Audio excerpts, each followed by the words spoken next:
Breaking update लाना फैदो BTC हालामनिफ्राय BTC हालामनि मोन जिबा बिधानसभा बियाबावनो UPPला बिग जेराव मोननो थांगासिनो दं जेराव BPF BJP हानजा जथाया मैखोमै बिफाव लादों BJP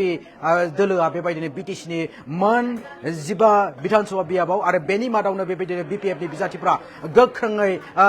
आवगायगासिनो दङ बिधानसभा बियाफोराव आरो नुनो मोनदों UPPला फारसेनिफ्राय बिग जेर' मोननो थांगासिनो दं बे BTC हालामाव आरो मख'जाथावना बाथ्राया बेसोदि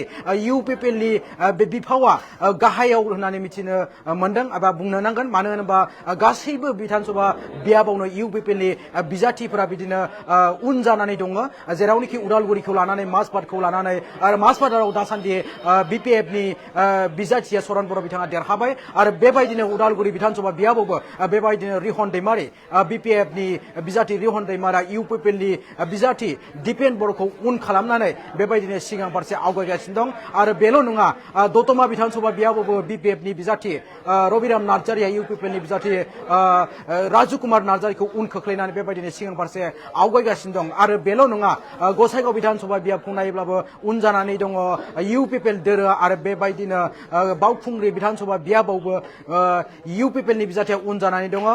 बिजाथि BPFनि बिजाथि रुपम रयआ बेबायदिनो सिगां फारसे आवगायगासिनो दं मैखोम भट लानानै आरो सिडली चिरां बिधानसभा बियाबा दासिम 19थि राउन्ड आबुं जानानै थांबाय भट साननायनि फिसाया 19थि राउन्डआवबो सिडली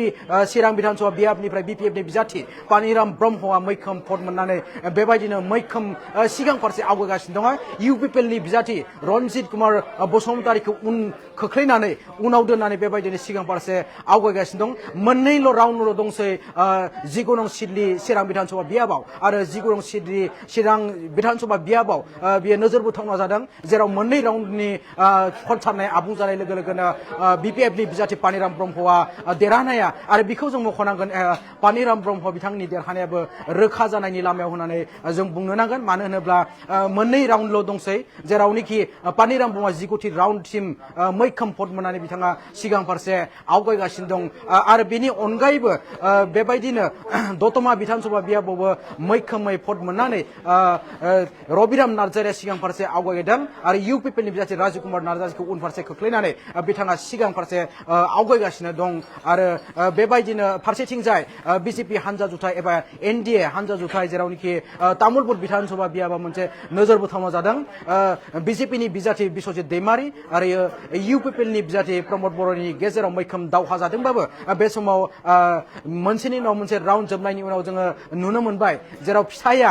बिश्वजित दैमारि BJPनि बिजाथि बिश्वजित दैमारि बिथाङा मैखोम भट मोननानै सिगां फारसे आवगायगासिनो दङ आरो देरहानायनि लामायाव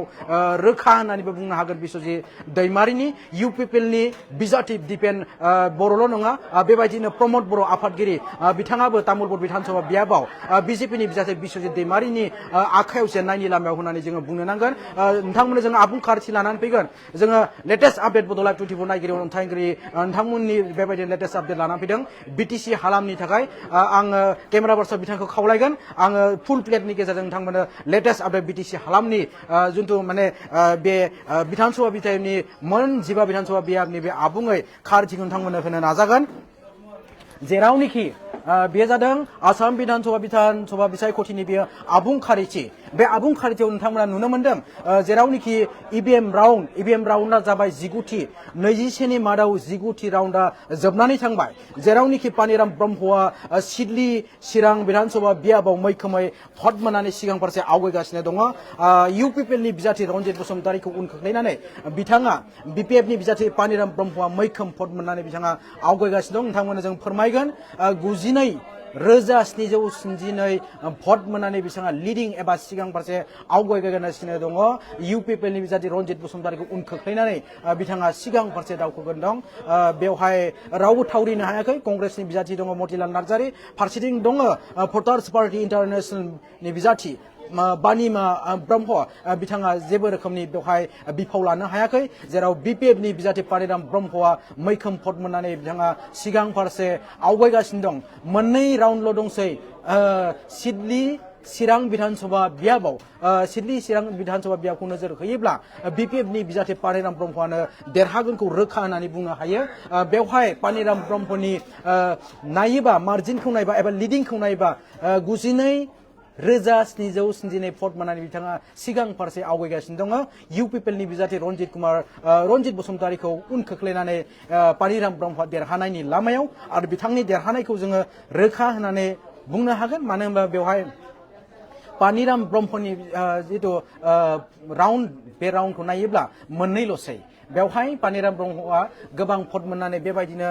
मैखोम सिगां फारसे आवगायगासिनो दङ आरो बेल' नङा जोङो दतमा विधानसभा बियाबनि जोङो लेटेस्ट आपडेट लाना फैगोन दतमा विधानसभा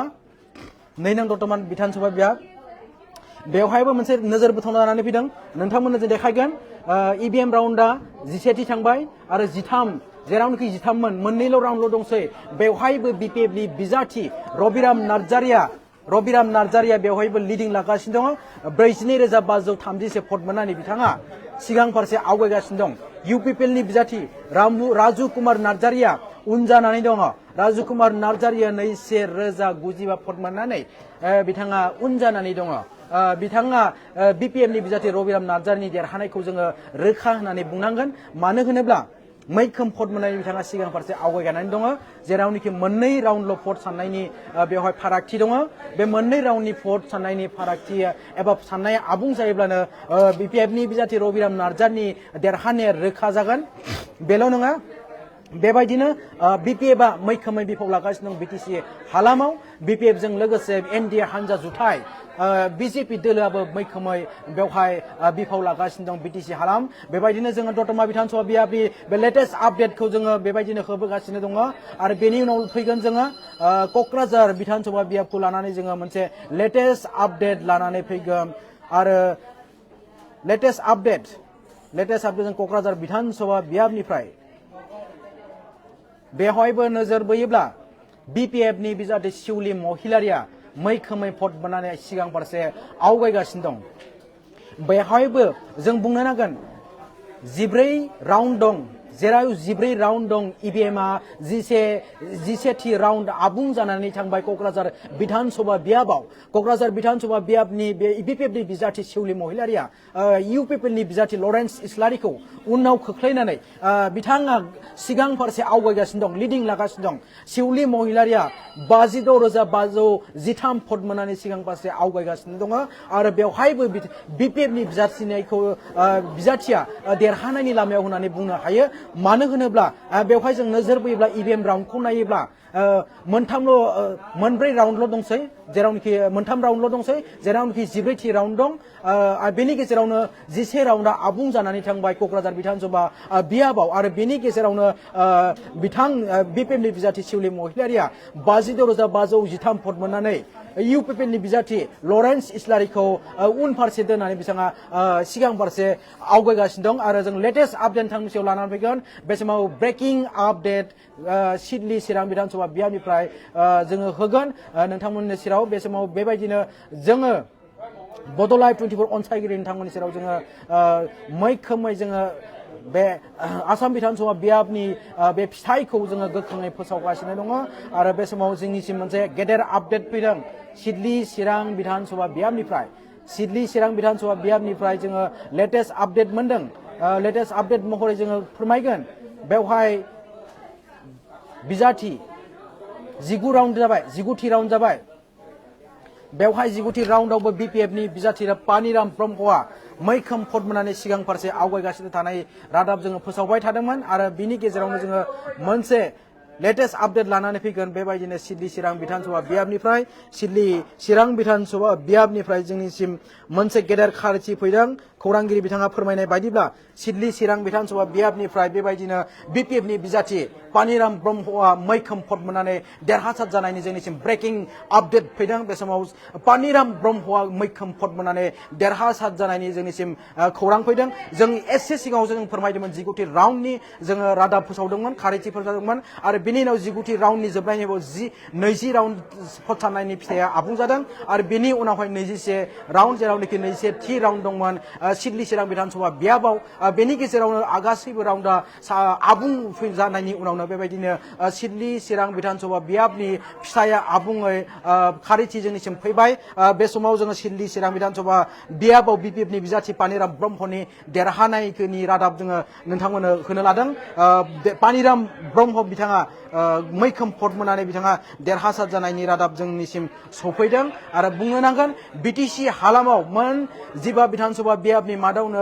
एनडिए हानजा जुथाया मैखोमै देरहासार जानो हादों एबा लिडिं हिसाबै लानो हागासिनो दं आरो देरहानायनि लामायाव थांगासिनो दङ एनडिए हानजा जुथाया आरो मोनसे बाथ्रा जोङो बुंनो नांगोन थारैनो इउपिपिएल फारसेनिफ्राय बिटिसि हालामाव बिग जिर' मोननायनि लामायाव होननानै बुंनो थांनो हागौ मानो होनबा बिथांमोना मोनसेबो बिधानसभा बियाबावनो जेबो रोखोमनि बिथांमोना लिड लानो हायाखै एबा सिगां फारसे आवगायनो हायाखै इउपिपिएलनि बिजाथिया जोङो माजबादखौ हमोबा माजबादावबो बिपिएफनि बिजाथि सरन बर'आ देरहाबाय आरो उदालगुरि बिधानसभा बियाबाव नोजोर होयोबा उदालगुरि बिधानसभा बियाबावबो इउपिपिएलनि बिजाथिया गाहाय फारसे एबा गाहायाव थांदों होननानै जोङो मिथिनो मोननाय जादों आरो बेबायदिनो जोङो नोंथांमोननि सेराव जोङो ब्रेकिं आपडेट लानानै फैबाय थागोन बिटिसि हालामनि फिथाइखौ लानानै नायबाय था बड' लाइभ 24